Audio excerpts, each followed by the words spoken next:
आप सभी माताओं बहनों को अहोई अष्टमी की हार्दिक शुभकामनाएं।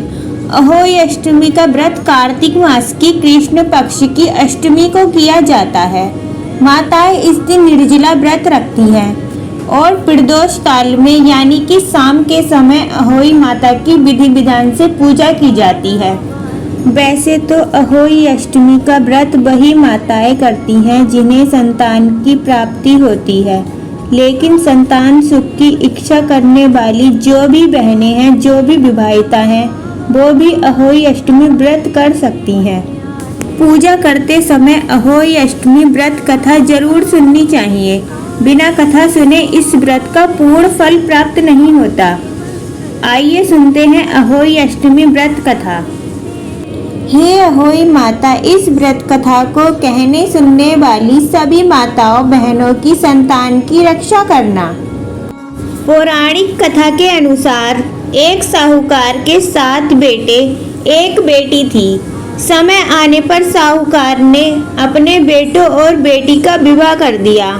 अब उनके घर में 7 बेटों के साथ 7 बहुएं भी थीं। साहूकार की बेटी एक बार दिवाली पर अपने ससुराल से मायके आई हुई थी।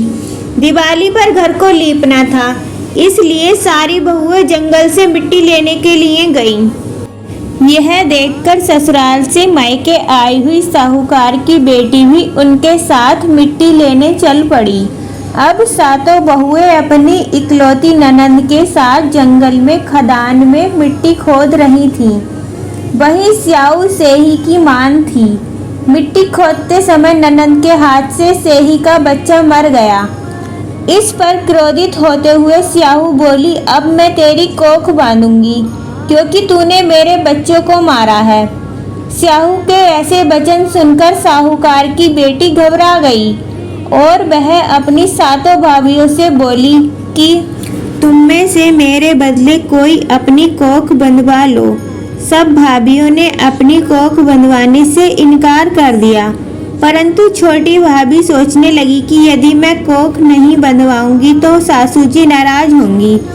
ऐसा विचार कर ननंद के बदले में छोटी भाभी ने अपनी कोख बंधवा ली। इसके बाद जब उसके लड़का होता 7वें दिन मर जाता। यह देखकर एक दिन उसने पंडित को बुलाकर पूछा, मेरी संतान 7वें दिन क्यों मर जाती है? तब पंडित जी ने कहा कि तुम सुरहई गाय की पूजा करो। सुरहई गाय स्याऊ माता की भाईली है। वह तेरी कोख छोड़े तब तेरा बच्चा जिएगा। इसके बाद से वह बहू प्रातःकाल उठकर चुपचाप सुरहई गाय के नीचे सफाई आदि कर जाती। गौ माता बोली कि आजकल कौन मेरी सेवा कर रहा है, सो आज देखूंगी। गौ माता खूब तड़के उठी। क्या देखती है कि एक साहूकार के बेटे की बहू उसके नीचे सफाई आदि कर रही है। गौ माता उससे बोली, मैं तेरी सेवा से प्रसन्न हूँ, इच्छा अनुसार जो चाहे मांग लो। तब साहूकार की बहू बोली कि स्याऊ माता तुम्हारी भाईली हैं और उन्होंने मेरी कोख बांध रखी है, सो मेरी कोख खुलवा दो।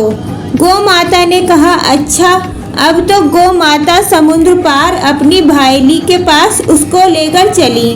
रास्ते में कड़ी धूप थी, सो वे दोनों एक पेड़ के नीचे बैठ गईं। थोड़ी देर में एक सांप वहां आया और उसी पेड़ पर गरुड़ पंखनी के बच्चे थे। सांप उनको डसने लगा। तब साहूकार की बहू ने सांप को मारकर ढाल के नीचे दबा दिया और बच्चों को बचा लिया। थोड़ी देर में गरुड़ पंखनी आई। वहां खून पड़ा देखकर साहूकार की बहू के चोंच मारने लगी। तब साहूकार की बहू बोली कि मैंने तेरे बच्चों को नहीं मारा, बल्कि सांप तेरे बच्चों को डसने आया था। मैंने तो उससे तेरे बच्चों की रक्षा की है। यह सुनकर गरुड़ पंखनी बोली कि मांग, तू क्या मांगती है? वह बोली, 7 समुंदर पार स्याऊ माता रहती हैं, हमें तू उनके पास पहुंचा दे।